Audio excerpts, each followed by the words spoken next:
Hello, and welcome to the Purpose-Filled Life podcast. My name is Hala and I am a professional Christian life coach and educator at HRS Life Coaching. I am extremely passionate about helping women break free from the molds that other people, or maybe they themselves, have put them into. I partner with women and help them to identify and eliminate the lies that they believe to be true about themselves, gain more clarity on who they are and who God is so that they can live the purpose-filled life that He's already designed for them. This podcast is designed to give you tips and tricks each week for how to live more boldly, confidently, and courageously as the woman you were created to be. Every other week, I share interviews with women who are a wonderful example of doing just that. And this week, I'm so excited to share my conversation with Kayty Helgersen of Gather Intentional Living and Everyday Hospitality. Kayty is a hospitality expert who is paving the way and shifting the definition of hospitality from untouchable to intentional. Listen into our conversation and learn from Kayty the ways that she's had to submit to God again and again to follow His plan for her business. Kayty has been a friend of mine for a few years now, and I am so excited to announce that she and I will be partnering on my fall retreat this year, November 2021. Kayty will be our private chef throughout the entire 4 days and preparing every meal, providing endless charcuterie, and just taking care of us in all of the ways. And I'm so excited to partner with her, to learn with her, and to have her take care of you at this event. The retreat is called Renew You. The focus is Romans 12:2, where we'll be talking about being transformed by the renewing of your mind. Throughout the 3 to 4 days, I will be coaching you around this topic of what are the negative beliefs I hold about myself? In what ways do I need to be transformed? In what ways is my thinking stuck? And how am I going to overcome the blockades that have been in place possibly for years? I'll be doing coaching around those areas and more. You'll be able to grow in community with other women who are at the retreat. You'll be able to grow closer to God in this time of disconnecting from your day-to-day routine and really just spending time connecting to Him, yourself, nature, and the other women who are like-minded, really trying to grow into the woman that God's created them to be as well. It is my passion and joy to host events like this, and I hope that you will join us. There is more information linked below. There are opportunities to sign right up or to schedule a call with me to learn more about it. You can chat with me or reach out to Kayty and she will connect you with me, but all the ways to contact me are linked below, and I hope to see you at this event in November. If you're still on the fence, spend some time listening to our conversation today, learning from Kayty, learning from me, and learning more about hospitality. I'd love to know what you learned from our conversation. Please leave us some comments, follow us on Instagram, and leave a review. I know you're going to enjoy this conversation with Kayty Helgersen. Hi, my name is Hala. As a professional life coach, I help women identify and put into action their values, passions, and talents so they can live the purpose-filled life God's already designed for them. Are you ready to live a purpose-filled life? Let's do this. Hey, Kayty, welcome to the podcast. How's it going? Good. So excited to be here. Same. This is so funny to me because this is the second time that we are recording this podcast episode. And I was just sharing with you before we started recording that in a lot of ways, I think it's a God thing just because so many cool things have happened in your business recently. Yeah. And I cannot wait to talk about it with you. Yeah, I can't wait either. Second time's a charm, third time's a charm, no third time. It's the second time. Second time's a charm. Thank goodness. Before we dive into where you are now, would you just take a few minutes to introduce yourself to our listeners? Yes, absolutely. So my name is Kayty Helgersen. I am from Connecticut, East Coaster, married to my college sweetheart. We've been married for just about 6 years. I am known to round up. I'm not trying to exaggerate. I'm just a rounder. So it's like 5 years and a few months. Just about 6 years. The first 3.5 years were spent in Chiang Mai, Thailand, a city in northern Thailand, Southeast Asia. While we were there, we were working in anti-trafficking and child exploitation work. And my background of study is social work. My husband's background is criminal justice. And very long story short, you can listen to our podcast or follow me to hear more of the in-between. But that whole journey led us to a vision that God put on my heart to open a business around the topic of hospitality. And eventually that vision led us back stateside to open the business. So we've been back in America pushing 2.5. I'll round down on that one. It's kind of a sad timeline. So we are now the owners of a business called Gather Intentional Living and Everyday Hospitality. And we do all that we do to equip the everyday host to feel confident. And we do that in a lot of different ways, which we'll probably talk about today. Most definitely. And part of why I invited you on the podcast is because your story is so unique and so beautiful in that God really spoke to you and you listened. Can you take us back to kind of when he first put this vision on your heart and kind of this purpose that you're living out right now? Yeah, I feel like recently the Holy Spirit has brought light to certain seasons of my life that led to this without me even recognizing it. You know what I mean? So in high school, I remember the career days would happen. And there were people from different culinary institutes. And I always wanted to go. And I'm like, I'm not a chef. And I disqualified myself starting then. And so I feel like God started putting something in my heart then. And then in college, I wanted to be an event planner. And everyone was like, oh, Kayty, you're good at throwing parties. It doesn't mean you should be an event planner. So I disqualified myself again. I won't put that on other people. That was all me. I could have done it if I wanted to. And then, we were in Thailand.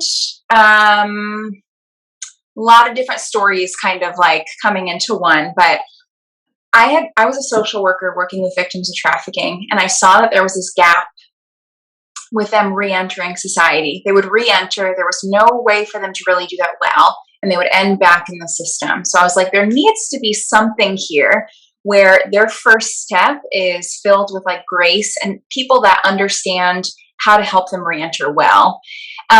But there was that missing piece. So I knew I wanted to be a part of it. We started selling granola bars. I taught the girls how to do it. One thing led to another. I woke up in the middle of the night. It's 3 o'clock in the morning. And I shot up out of bed. I'm a really deep sleeper. And I felt like God showed me this vision of this really full table, people around it. I was kind of in the center of it. And I feel like the Holy Spirit just whispered, it's called Gather. And I was like, oh my goodness. Okay. So being the Enneagram 3 self that I am, I woke up the next morning, started a Facebook page.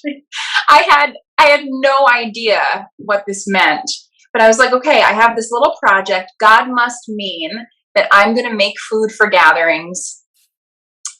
It's going to be a catering company. That's what I have right now.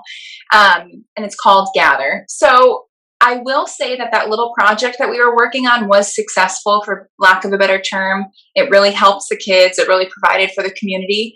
But God started to show me that it was more than that, and that I have a pattern in my life of disqualifying myself, and that I was dreaming too small. And I wasn't sitting with him long enough to see what it could be. So I feel like what happened is when he gave me that vision, I saw it, but I was so tunnel visioned. And the longer I sit with him, it's kind of broadening. Wow. Yeah, that was a lot. But that was fantastic. There's a couple things that I want to pull out. Hopefully I remember to hit every point, but what the disqualifying, how did you begin to recognize that was God speaking to me, but I said I couldn't do that. Those I listened to the other voices in my head. When did you begin to recognize that? I think when other people started pointing those things out to me.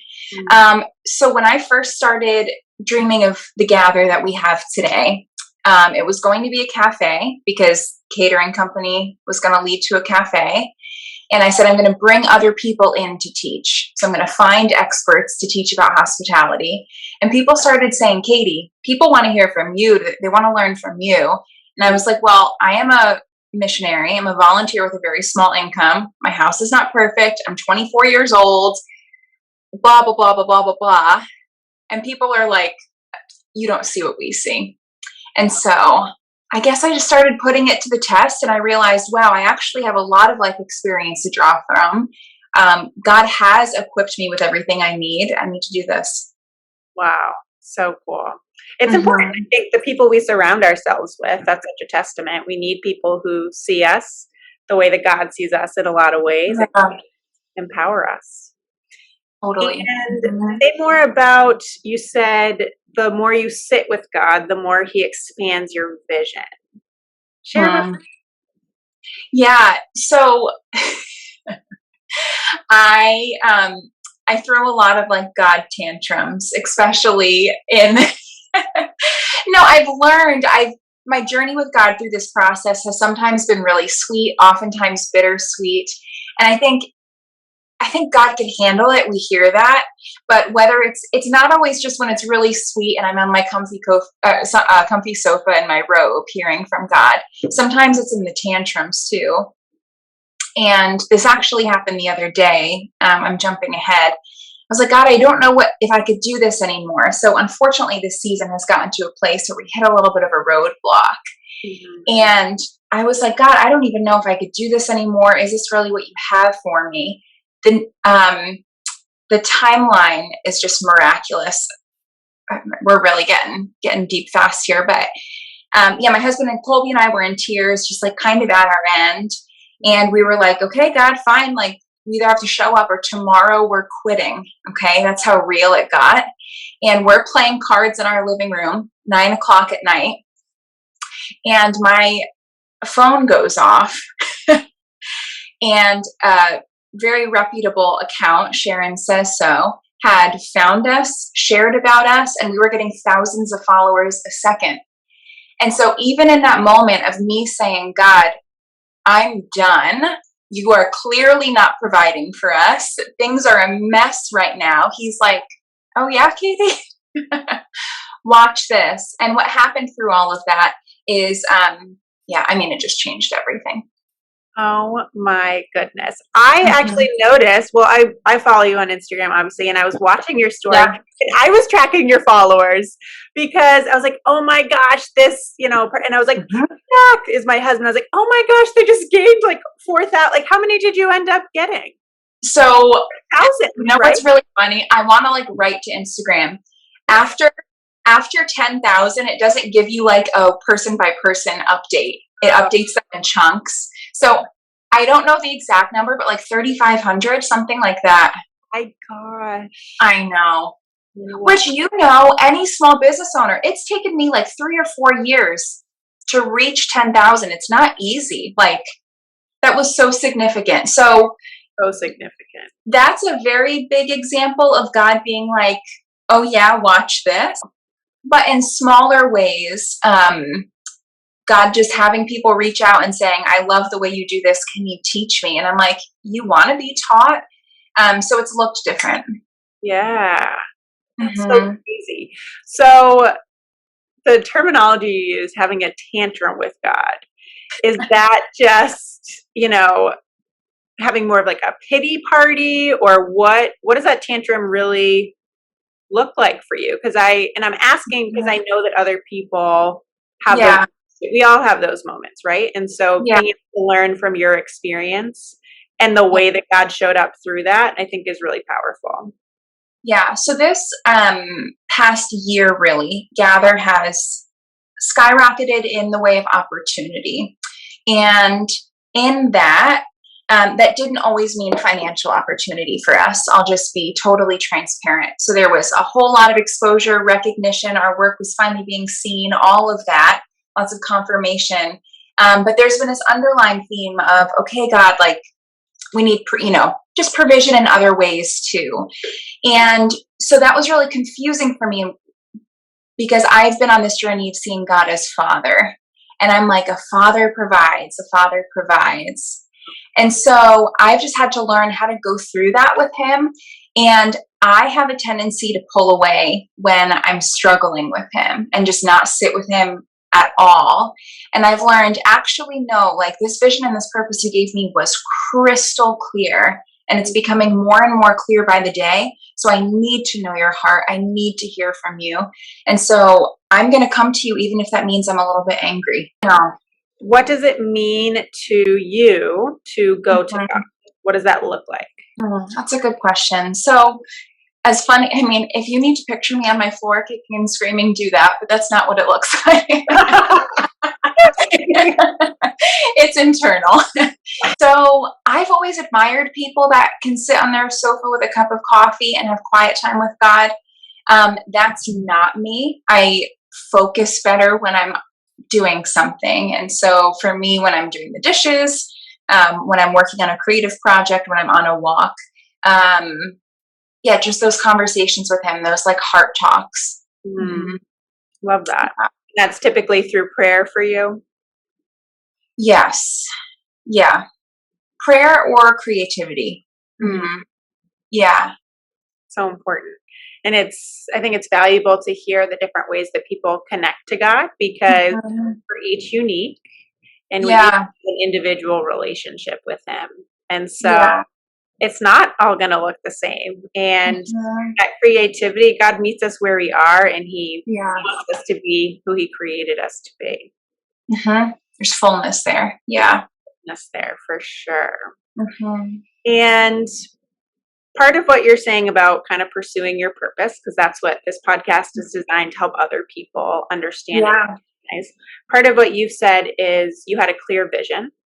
Yeah. And you've also mentioned just that this has been something that you've loved for kind of your whole life. And in what ways has pursuing your passions kind of led you here? I almost want to say they've pursued me. It's almost like God didn't give me a choice, because what happened was I pursued social work, which I've always had a heart for people in community. So it made sense. You know, I could only disqualify myself so much. I wasn't going to become a biology major, so social work it was. And God was like, I get that, but there's more in your life. So I don't know, like through just, I guess, those dreams and people giving words of affirmation and different opportunities, God has I'm going to give him all the credit. I mean, does that answer your question though? Yeah, well, because it's different for you. Just like we said, like it's unique. It is different. And it just sounds like God's put such a strong call on your life and on your heart and in front of your face in a lot of ways, right? That and I have to do this even when I don't think I'm enough. Yes. And I think someone listening could think, oh, what a sweet process. It was super awkward. It was like a snake coming out of its skin, because I'm like, I haven't given myself permission. People, like, my childhood didn't give me permission to do this. And God, here you are calling me to do different, see different, be different. And this is not natural. And so a lot of my business has called me to show up with like beauty and grace and creativity and elegance and all of these things. But also, I think there is a level of vulnerability here that's important for me to include too, because just like my own journey has been messy, hospitality is too. Say more about that. That just came out of my mouth for the first time, so give me a second. I like it a lot. Really? I know. I'm like, man, girlfriend. You can't script this stuff. No, I've always valued beauty. I've always valued like design and elegance, all of these things, even though they were never a part of my life. I think as someone on the outside looking in, that's always something I've really valued and aspired for. But yeah, I think God has really showed me, talk about broadening the vision, that what hospitality is missing in our culture is vulnerability and is a willingness to go first, be first, do first, all of those things, which is uncomfortable. And so as much as I think the details of hospitality are important to teach, which we do, that missing piece is the vulnerability, which he's giving me firsthand experience with. So cool.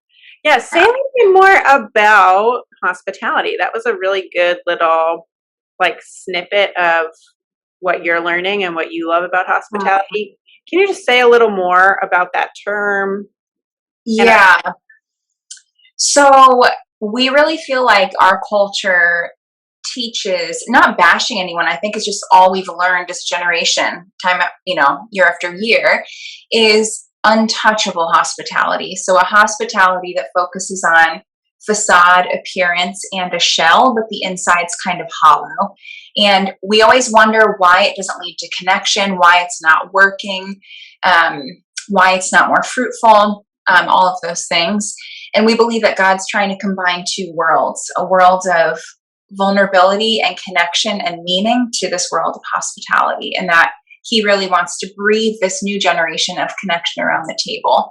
And so we're trying to shift from untouchable hospitality to intentional hospitality.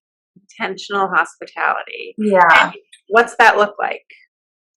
So, like I said, I think that you can't have one without the other. So I think that God was very intentional with giving me a value of beauty and elegance and design, because you do need both. Those things make people feel comfortable. And so the question was, what does that look like, right? Mm-hmm. So it's taking each of those things to a certain level without being unapproachable. And so learning how to use ambiance and food in a way that includes people, not that pushes them away. But with that, also knowing how to craft conversation in a way that is approachable. I've used that word a lot. But I think a lot of times conversation at our table, especially in this generation, pushes people away. Mm-hmm. And we want to learn how to approach that in a way that, again, I'm kind of seeing it as like magnets that are, how would you explain that? Like, when you put two together and they're like, yeah. So we're trying to like turn the magnets around so that there's more just like connection and attraction versus opposition. So with kind of creating an approachable space, inviting people into our lives, in our homes. Yeah. How do you teach people to make the shift from that nervous, I need to stay in my comfort zone, my house needs to be perfect, I need to have all the right things? Yeah. How are you teaching people to just, here I am, come on in? Yeah. So I always try to encourage people. We offer a lot of different things. You have to approach it as buildable. You can't do a fire hose approach where it's all at once. You'll fail. It's not realistic. So what we're trying to do is this rewriting and reframing. So I'm starting with things from ambiance, things that a seasoned host might already know, but teaching you how to approach it with like a totally different outlook. So I'm saying like I'm reframing the things that we've been taught. For some people, we're starting at the beginning. Even with things like charcuterie, that's what we're most known for. I'm teaching people ways to design that are fast so they feel confident putting things together quickly, but also in a way that considers special diets. Mm-hmm. So we're not just putting something out beautiful that gives us accolades. That's the right word, right? Yeah. But also a way that includes more people based on the food that we put on it. So we're trying to approach it holistically. So everything from food to ambiance and conversation with this one-by-one approach. Yeah, amazing. Yeah. Just released Hospitality Academy. That's what it's called. Yeah. So can you tell us? That seems like a good example of like small chunks. Yes. Can you tell us a little more about your academy? Yeah, so Hospitality Academy is a pre-recorded class database with 3 new classes a month. And the goal for that is, just like you said, classes releasing over time. We did not want to launch all of the classes at once intentionally because we think that it is buildable. And so there are classes like we've listed on food styling, cake decorating, ambiance, so that you can feel comfortable with the practical things, but also hospitality training classes as well, so that whatever you need, whenever you need them, they're kind of there. And the purpose is so that it's creative. We want you to have fun. We want you to feel like you want to do this with your mom, your girlfriend, whatever. But it's, real life experience too that you're gaining. Yeah, for sure. And it sounds like you're able to apply it right away to instantly. Yeah. So yeah. You also offer, besides the academy, what else does the business do? Oh my word, you ready? No. It blows me away. When people ask and I rattle off the list, I'm like, hold up, who's running this thing? Like, oh yeah, me. It still blows my mind. It's humbling whenever I'm prompted to list it off. So we have a podcast, which is the sweetest to me in this season, and it's called Making Room by Gather. There are 2 podcasts called Making Room, which I didn't know when I started it. So ours is Making Room by Gather. And it's a series of difficult conversations. And so things that come up around the table that maybe you don't know how to navigate, from hospitality with kids to talking about politics. And so that's the side where I bring in experts to talk about difficult hospitality dynamics. We offer live charcuterie and cake decorating workshops for businesses, corporate events, however you want to gather your community. We love empowering you and teaching you live that way. Hospitality Academy, and our store, oh my word, Home by Gather, which is this, you'll see a tremendous growth over the next year. It's kind of small right now with a few intentional pieces, but these are intentionally crafted pieces from artisans around the world to help you serve in an effortlessly beautiful way. So pieces that no matter what you top them with, it will throw the gathering for you. So I think we have it all covered. Beautiful. Love it. Your pieces were chosen by Good Morning America recently, right? Yes. Yeah. So they highlighted us. And this is one of those things I'm super open about. We had been in conversation for quite a few months earlier on in COVID, when it made a lot of sense to highlight virtual. Mm-hmm. By the time it launched, it was just when the CDC was releasing, like, you could start going back to normal. And so while it was an honor, it was a total flop. I know. But hey, let's call it what it is. We were recognized. There you go, for sure. And cool. So can you tell me a little about that process too? Like, did you reach out to them? Did they find you, or how did that work? Long story short, it happened on social media. Who contacted who was kind of blurry first. But I got in touch with Tori Johnson, who is their point person. She connects me to their people. They kind of see where you fit best. It's not really up to you as the business owner. It's up to them. You can fight for it a little bit, which I did. But anyways, we ended up a few months later being featured on this new platform they launched called 40 Boxes. And this is why we think it was successful. Nobody knows about it. And so when we had first started talking, Good Morning America was talking about steals and deals, which is very well known. It's like, if you, your grandma, your mom ever watched Good Morning America, you know what this is. But they're trying to get more attention to 40 Boxes. That's where they put us. And it's kind of this like hidden part of the internet that no one knows about. And so the opening up of the world after COVID, plus the whole 40 Boxes thing, led to not a whole lot of success. But if you look on our website, we very proudly put their logo as featured on, because if nothing else, as you should. That's the reality. Cool. And so was that part of like that flop?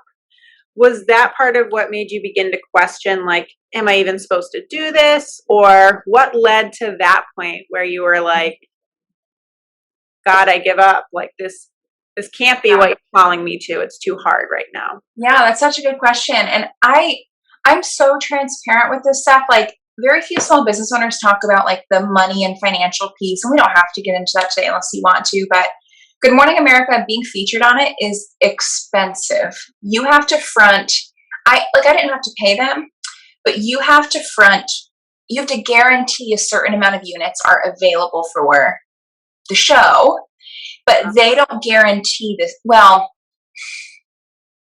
I'm going to be very respectful here. So they verbally say that they expect a certain amount of units will sell, but they don't guarantee to like buy them off if they don't, kind of thing. Mm-hmm. So what happened is they asked us to prepare 500 units.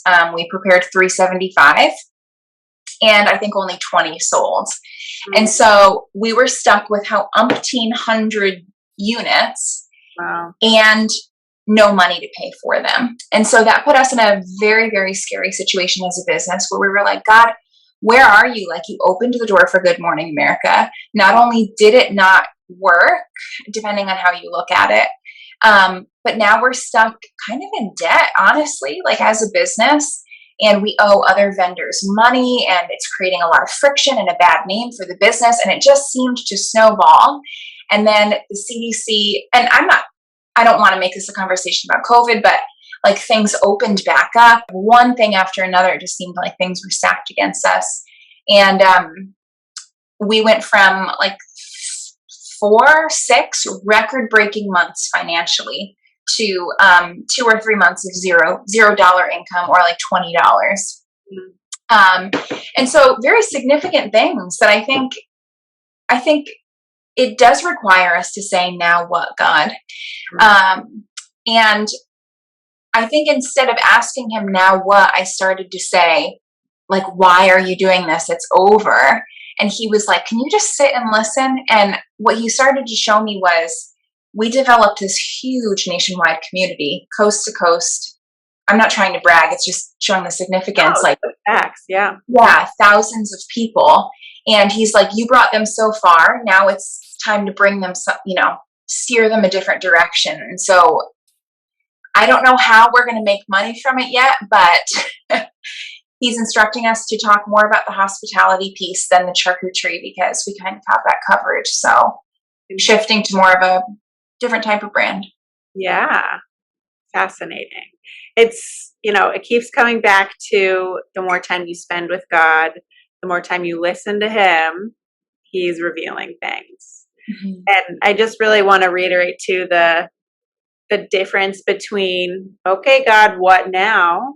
And being in a posture of listening, versus that posture of why, like what's happening. And it's actually in my training as a coach, we're trained to not ask the why questions, because they can actually be considered close-ended, like a yes or a no, like why, because blah, blah, blah, blah, blah.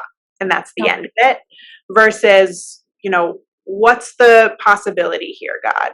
Or what's happening, God, and that gives him an opportunity to share a lot more and to kind of reveal a lot more. Geez, yeah. I just started this morning, actually. I ordered it on Amazon, Circle Maker. Have you read that book? I have not, but I've heard great things. Tell me about it. So same. I'm like 4.5 pages in, but it's one of those things though, where you could see through scripture this like visual that God calls us of walking circles around things. I mean, the wall of Jericho being a very obvious one, and also different ways that God brought people around. I don't know, you have to read it, and obviously I'm only a few pages in, but what it gave me the permission to do for the first time was on paper to kind of sit with him and say, what are you saying? What am I dreaming? And just like get it out. It's so good. It's so good. One of my favorite questions to ask clients and when I'm coaching people is, if God were sitting with you right now, what would he say to you? And just sitting in that and kind of repeatedly even ask it. Sometimes I try to ask God that question as frequently as possible. Like, okay, God, what are you saying to me? What do you want me to do? What do I need to know from you? And then just listening. And like you said, just write it all out and see what comes out. That free flow of consciousness, that's when God speaks to us, is in that. I mean, in many moments, but that's a really great opportunity for God to speak. Yeah. And so I think it's just really cool that, again, I didn't even realize that I was limiting God. I'm like, we are a business that teaches virtual charcuterie workshops. And now because we can't do that, it's over. And he's like, are you kidding me? Like, and so we work with a brand strategist. And she was like, Kayty, you are a hospitality educator. And she kind of breathed that. And I was like, wow. First of all, I've never heard that from anyone, like in culture. And I don't know, it seems like God's kind of given me permission to pave the way and what that looks like. Another phrase that comes to my mind is who you are is a hospitality coach. I like that. Yeah. I envision you coaching people who are trying to throw a party and coaching them around how to shift their mindset and coaching them on how God views their party, coaching them on how God views them. And it's just, it sounds like you are on the brink of, listening to him, but really starting a movement of, and continuing that vision. Like you said, like our culture just needs to shift. And it's really cool. That was one of the most powerful things. Like, it's always nice as a small business owner when people are like, oh, your work is beautiful, your page is beautiful. You should give yourself a pat on the back. It's a lot of work, but the thing that stood out most to me is like, your page is the page I didn't know I needed. And I was like, God, you are doing something with this. Like, this is a new voice for our culture. Yeah. Sure, for sure. Is there anything I'm leaving out or anything that you feel like, oh, we should talk about this, Hala? So the topic of purpose specifically, right? Yeah. I remember how sure I was in the beginning what God was calling me to. And it looked like this. Like, I drew a little box around it. And I think whether you're an Enneagram 3 like me, I don't know, being confident of your purpose is a very good thing. I think that God honors that and wants us to stand firm in it. But I think with that, we have to be flexible, flexible with ourselves, with the Holy Spirit. Sometimes it looks like failure, but really God's just redirecting. And so just giving ourselves permission in that process. I'm learning that too. I think that like when you feel God calling and when you feel this purpose to get it out of your mouth, like to make it audible, to talk to people about it. Because I think that as you let people into the journey, God's glorified too. Amazing. So refreshing to talk to you and hear about your story and just the importance of listening to God and spending time with him and allowing him to truly direct your path. Yeah. So thank you for taking the time to chat and to just share so vulnerably about who you are and about your business and just the journey that God's taken you on. Of course. It's been an honor. Yes. And can you just repeat one more time how people can find you if they want to reach out, if they want to join Hospitality Academy, or I will say you are a wonderful follow on Instagram. So highly recommend following you there. Tell us how to find you. I'm learning. So our umbrella brand is called Gather Intentional Living. So gatherintentionalliving.com, the same on Instagram.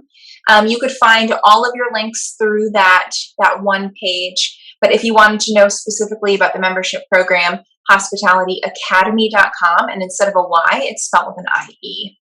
So yeah, find us there. Wonderful. And you do tons of reels. And so even just kind of focusing in on your Instagram account is a great place to start with you because you share goodness. Well, I have to give you a lot of credit for that. You inspired me to start. I was like, if Hala could do it. Thank you. I got to do more. So now I was so nervous. I was so nervous. And then that's what got shared by that other account, right? Yes, she found the reel. And I was like, first of all, I was like, of all reels, you picked that one. No, they're good. They're important. Well, thank you. All right. Thanks, Kayty. Yeah, thank you. Bye, guys. Thanks so much for tuning in. I'd love to hear what you learned from this episode, so feel free to shoot me a message or leave me a comment. And don't forget to subscribe for more tools to live a purpose-filled life.